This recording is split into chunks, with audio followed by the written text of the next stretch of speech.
Having always been sensitive, jumpy, and someone who really does like their freedom, feeling restricted in my life it was never going to suit me. I was out of university. I was young. I was straight out of university. I didn't even know that I was supposed to line papers up properly and before stapling them. I'm absolutely ashamed to admit, in my first week of work, I sent these papers out all skew with a sort of staple in the corner. I was straight out of university, cold to the world. I didn't know how to use things because you never taught these things in that particular environment. And I had this job. In, it was kind of an advertising kind of company. It did all kinds of things. It did different product lines. It supported big companies in terms of their products and provided people to demonstrate these products. And I had this immediate boss, okay, who hadn't employed me. She was just, my kind of line manager. And I'm not sure she didn't like me, but I think she kind of got this authority thing going on in her head and decided that rather than support me, she needed to order me about. As I said, that didn't really go very well with my character. But at the same time, it wasn't something that I wanted to confront because being sensitive, didn't really want to confront things. I didn't see the point. And also she was quite scary. In fact, she was really scary. She would talk to me like that as though I was deaf and very, as though I was deaf. She used these big mouth movements when speaking to me. And I think it was this sort of thing of importance. I think when people have to do this, I think it is something along the lines of that they feel important. I don't know. But she didn't like me, or she wasn't exactly very supportive. And she would do these things. I mean, this was some time ago, but we had this, even then, it was antiquated. It was this big printer with these strip things down the side, and you had to run down the corridor and put your strip on because different people were running different accounts. And my account, it was the biggest account, but it was the one losing the most money. And it was a big account, and the paperwork that I had to do had to be done daily, and it had to all go out in the last post. But it was one of those printers that went, and what she would do, she would know roughly what kind of time I would be finished, and my paperwork would have to go out in order to make that post. And what she would do, this was really mean and really mean. She would run down the corridor. I'd just gone down, change it to my paper on my account. She would run down that corridor, press her command thing, leg it down the corridor, change over my paper to her paper, and stand there and go, huh. And she would do it every time she had the opportunity to. I was getting to that position where it was really quite difficult because my printing was lengthy. It was very long, and it always had to make the last post. Hers didn't. Hers could be, a day or so later, but mine had to, because I had these different locations around the country that the paperwork had to get to. And she would make that deliberately really hard.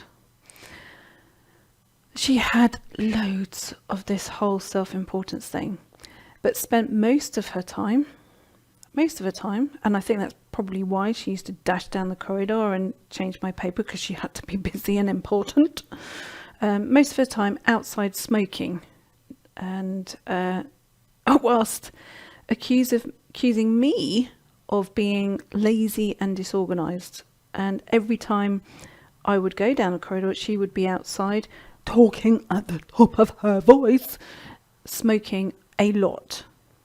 And I think part of her bullying efforts were to make it look as though she was doing lots more work than I was. So it got so bad. Because I was obviously new. She'd been there for a while and really important. That I thought that I would lose my job because she kept making me late for the post. And it wasn't the kind of place where you could mention these things, and she would block all access to anyone who I could go to say, can we have words here about this, because she's not listening and she's doing this deliberately and she's supposed to be my manager. She really annoyed me. I have to say, she really, really annoyed me. And this was some while ago, and I can still remember her as clear as day. If I saw her in the street now, I would know exactly who she was. She annoyed me. I couldn't do or say anything. She actually really upset me. And I was her junior, and I couldn't let her see that she had upset me or got to me, because she would have enjoyed that even more. It would have given her more power. So I thought, well, what can I do? Because, this person, she's not going to let up. And this is getting really quite difficult. And I quite liked the job. I quite liked that environment. So I was obviously always the last in the office, because she had made sure that I was always last in the office and always a long way behind.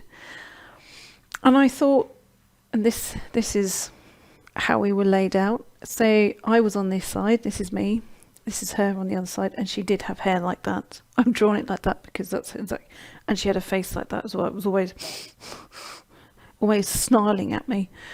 And what she had done, because she thought that I was disorganized and didn't like how I kept my side, my office space, didn't like it. I was running a lot of people. I was running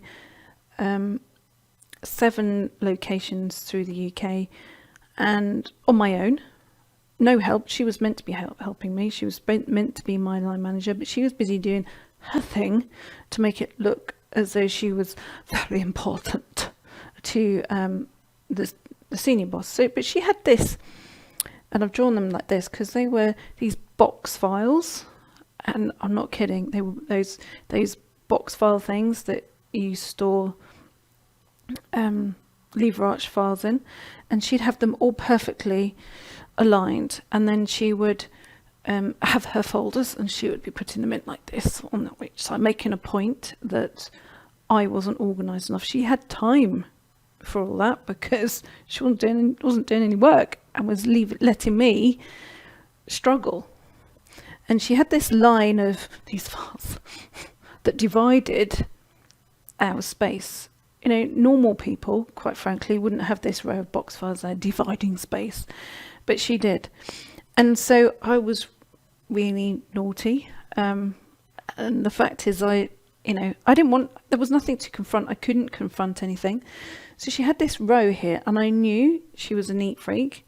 So I used to, every night, move this row of files. Not obviously, it was about a centimetre or so.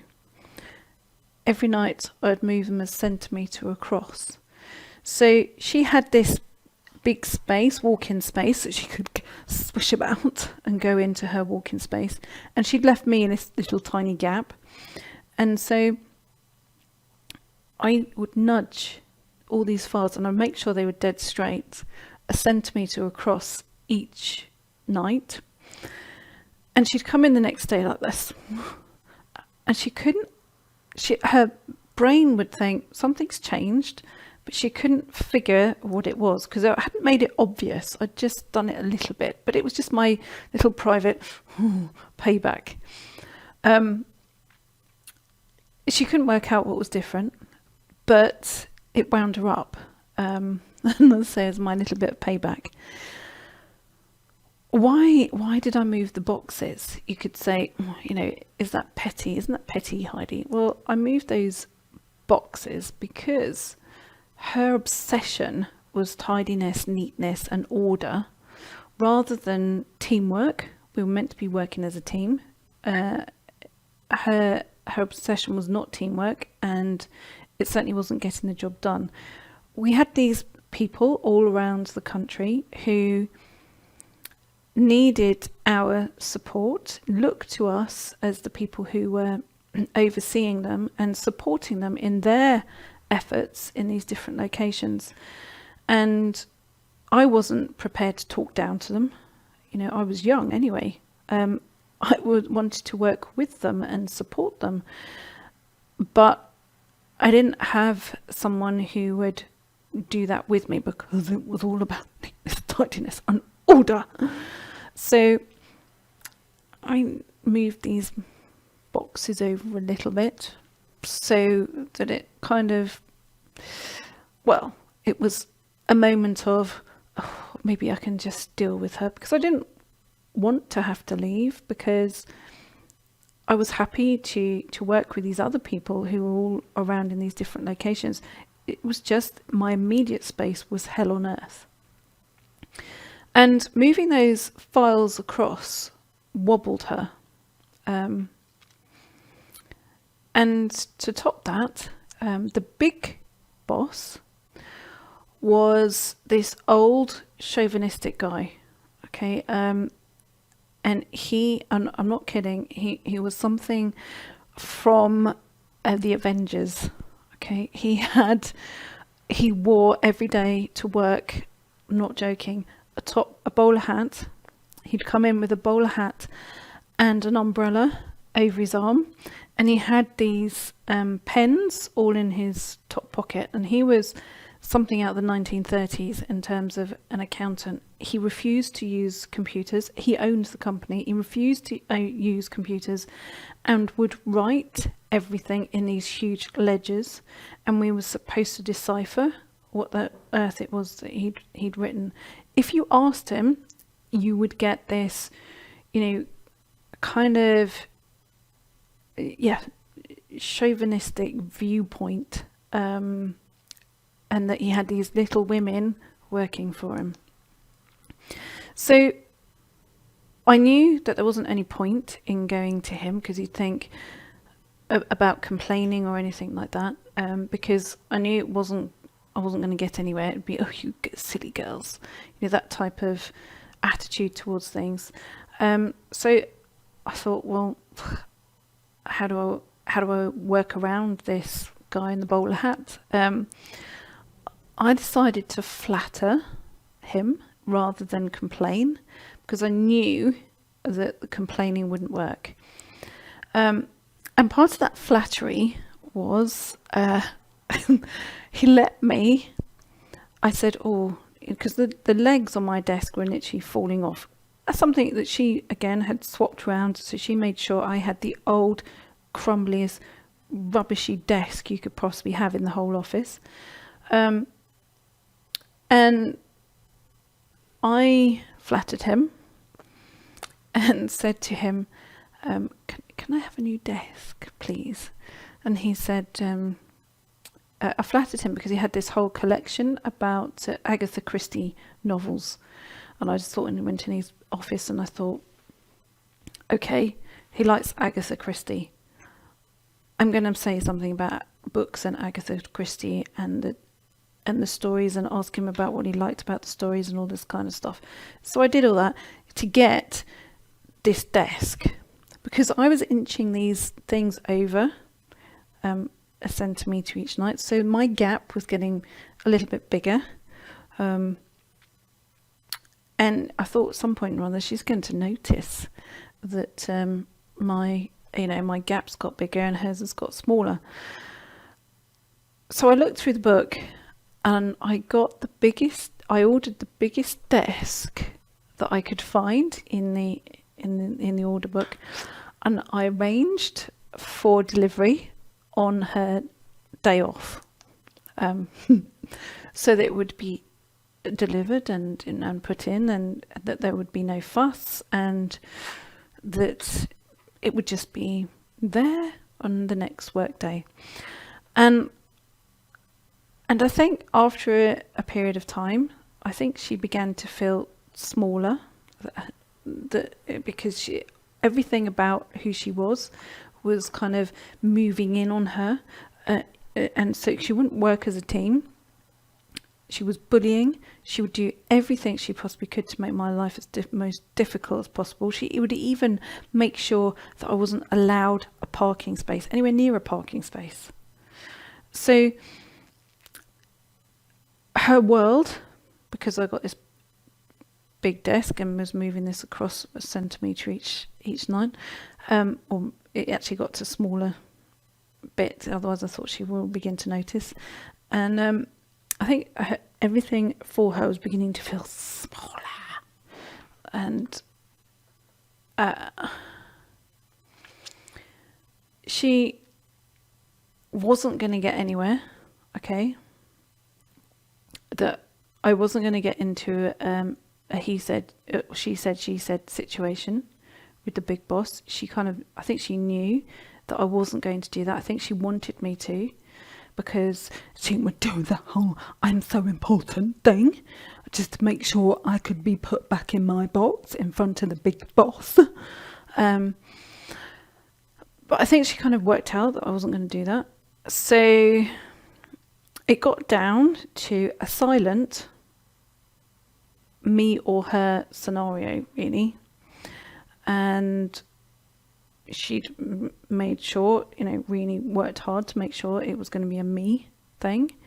But I didn't want to go, because I liked the people that I actually supported and worked for, really, because they were part of my, who I saw as a team. I just saw that this woman was not helping things. So it was a me or her scenario. And she handed in a notice. So she handed in her notice, and she went, and she left, and actually it was quite a few of the other staff absorbed her role quite smoothly and comfortably. And I was left to run this particular part of the company, and they decided, well, actually, Heidi's doing it fine, so she doesn't actually need a line manager, so we'll just let her carry on. And so I carried on. But managing that whole business, well, it wasn't really enough. It wasn't enough for me. It wasn't enough of what I wanted. I turned them around from a heavy loss, bearing in mind,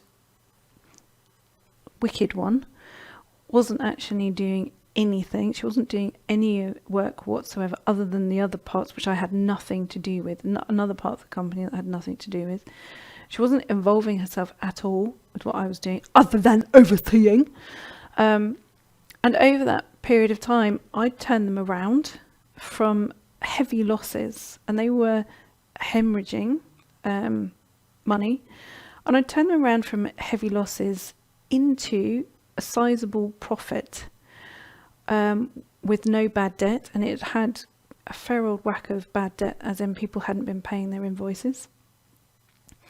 And I'd done it in a short period of time, and I'd done it by looking at things from quite a naive perspective and thinking, well, surely that's common sense, and maybe if I do that and do that, I don't know, I would have thought that would make more sense, and if you invoiced people in this way and you said this and that, then surely they'd pay. And my theory worked out. And they made a sizable profit with no bad debt, and they were hemorrhaging money to the extent where they were thinking that they'd have to give up this account, even though it was with a big company and their biggest company. So it wasn't enough, though. I was unhappy. I wanted freedom, and something more than the tiny bonus. I got this weeny teeny bonus that I received for switching them from these heavy losses to a decent profit, and was dealing with evil witch. So I was kind of, really? And also I wanted my own freedom. I wanted to be able to do what I wanted to do. And I think also what I was experiencing in that environment was that I never felt enough. And I would say not that they made me feel that, other than this woman. I just felt it. Just felt that I wasn't enough. I wasn't free to manage my own time. And I wanted to stop the possibility of another boss like the last one. I wanted to escape the aloneness that I felt and do something that felt more fitting with my character, because that environment, it was fine, but it wasn't fitting really with my character, and I felt an aloneness there because I couldn't fit that corporate mold like everybody else seemed to just, tootle along with. It didn't feel like it was something that worked for me. And absolutely, at that time, my spiritual world and my intuitive ability was a secret. It was a secret thing. And it was a secret that was there, that was trying to escape me. It was trying to come out. But I felt that I was in these two different worlds. I felt that I had this spiritual world, an intuitive world, and I had this working world, and the two weren't really allowed to mix. But the secret of what I actually wanted was trying to escape me. So I left, and I went out on my own, not in that business, in that line of business, but I went off on my own. I started to run my own business because that's what felt right, and that felt more in keeping with who I am, and it felt more in keeping with my own line of freedom. Now the issue was that I walked into another bully. I walked into another bully situation, and I thought that I'd escaped that, as I wasn't in another corporate environment. So I thought, well, once I'd be out of that corporate environment, I'd be out of that kind of backstabbing importance attitude, and I'd be able to create the environment that I liked and wanted. And also I got to do my own thing, so I wouldn't go into situations where there were the people of bully mentality, but I'd walk straight in to another one. And I thought, am I going to have to think of something else? Something else? Is this going to be a permanent thing that I'm going to have to keep thinking of things just to get them off my back? Because, confronting them or yelling or anything like that wasn't something that I was interested in doing or wanted to do. It would have terrified the life out of me. It wasn't something that I wanted to do. I didn't want to get into a line of confrontation. It just wasn't my thing. And I thought, okay, I moved these files and I got this giant desk. What now? How am I going to resolve this one? How am I going to figure this one? Because I'm going to have to think of something to get this next bully, and it was another woman, off my back. like I had done with the file boxes in the desk. I thought I was going to have to do that again. I realised though, and this was the big kind of realisation for me, that I would have to do things differently. Okay, I couldn't spend my whole life going round and round in this same thing. I'd have to learn how to master my environment. And I thought I had done that with the working environment I had, and actually, I hadn't had to confront this woman, and yet she was the one who left. And she was most, definite that she was the one digging the heels in and staying. And I thought, I just can't, do this anymore. I'm going to have to do things differently. I'm going to have to learn how to master my environment, but learn how to do it properly this time. And not by confronting anyone, not having to deal with anyone, but actually by dealing with myself. And I'm going to have to learn how to master my environment by mastering myself. I realised I'd have to work on my own sense of power from within, because these people were bullying me as a ways of trying to make me adhere to their internal rules. And they were able to do that because actually I didn't have my own internal rules. And I realised that I'd have to work on my own sense of power from within and have my own internal set of rules, because it was easy for these people to behave as they did, because I was a sitting duck, because I didn't have a set of internal rules, so I was an easy target for them to imply their internal rules to my world. And I'd have to teach myself true independence, because my subconscious kept attracting these situations where someone else wanted to be in control of me. So I realized that actually I was going to have to learn how to be truly independent, and it wasn't something that was going to happen out there, because I'd done all those things differently, and yet I was still attracting the same situation. I couldn't go back either. Not that I'd burnt my bridges, but really there was no return. I'd already made that big leap. I'd already taken that big leap of faith within myself and reached for the freedom that I wanted. There wasn't any turning back. I'd run out of options, because if I didn't get this right, I'd lose my freedom forever, and I'd have to go back to a corporate life, and without doubt, more bullies, because that's what was going to happen. So what did I do? Well, I set about finding my independence by finding my own power. I realized that needed to start with my inner world, not over there, not my outer world.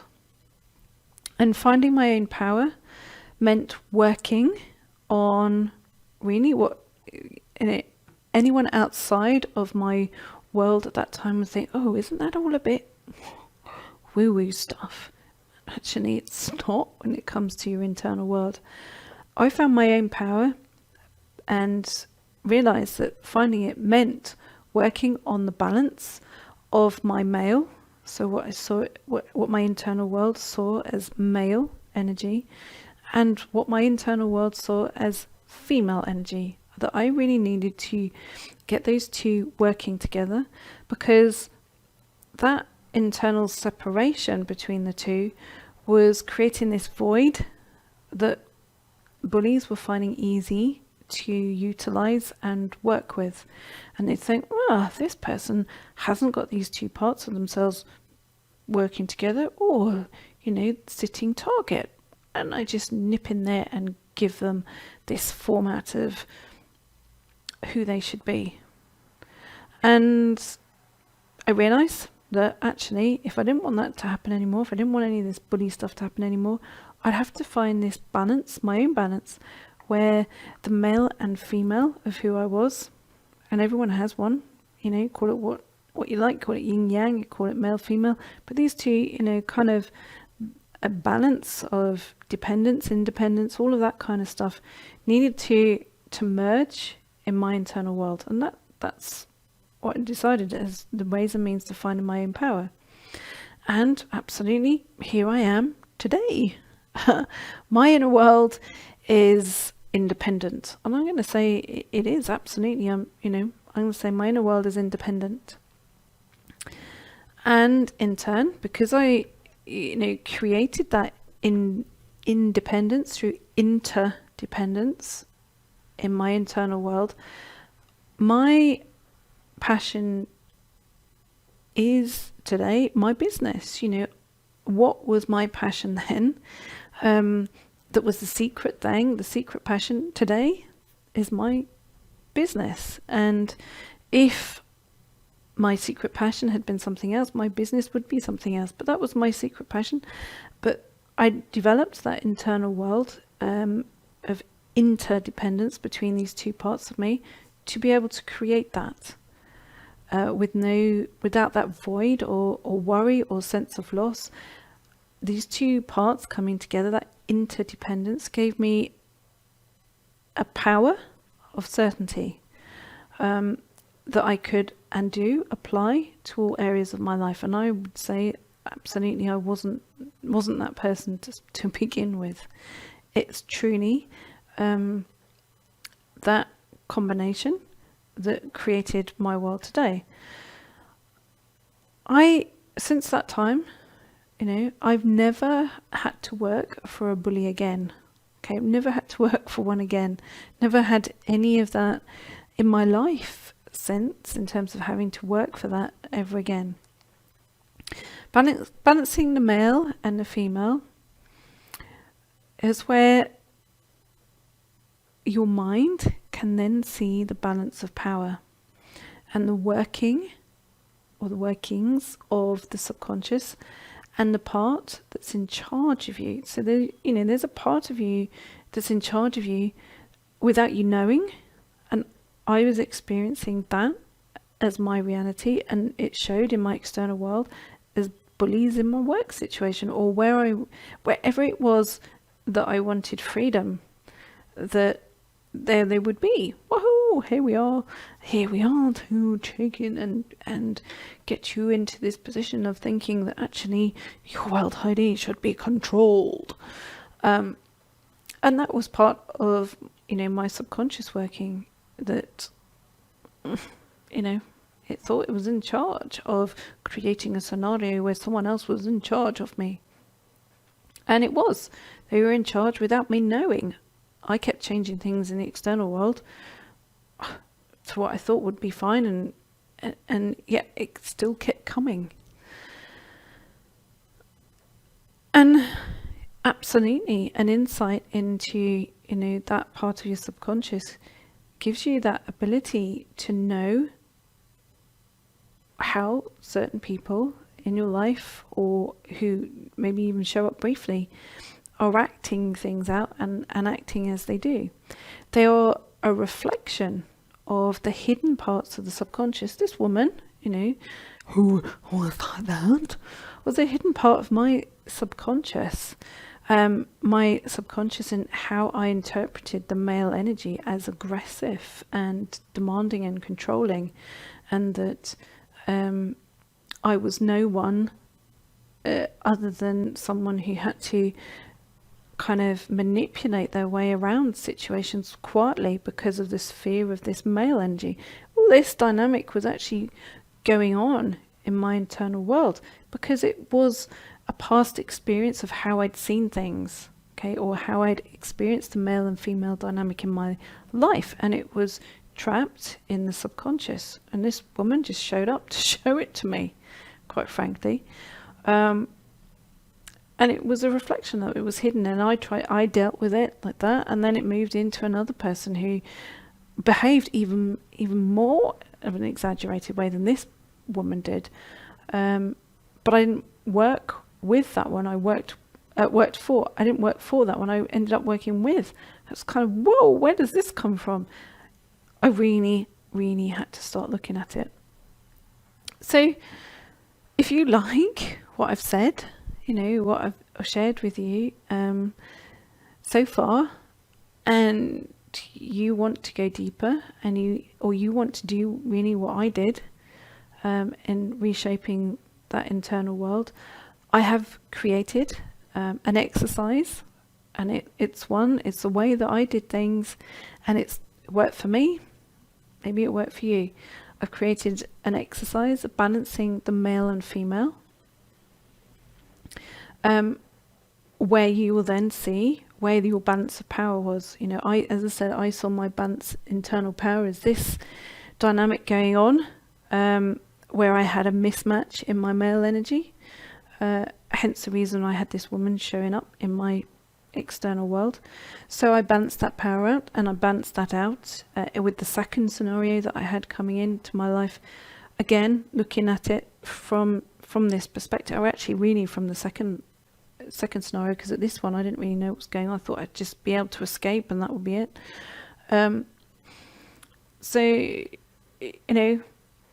looking into your own, and there's an exercise. I've done an exercise you might be want to do, interested in, where you can then see the balance of power between your own male and female energy.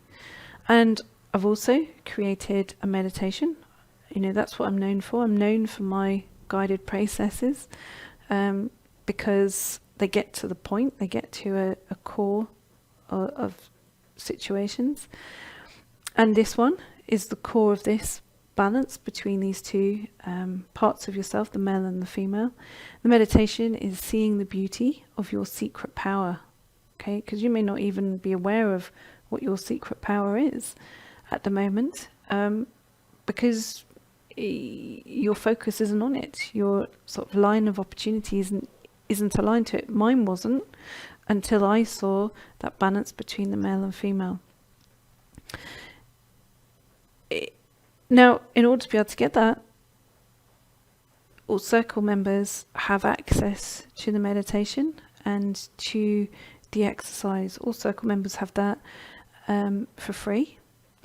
And we have, 97% of circle members remain circle members, members of my circle, for 2 years or more.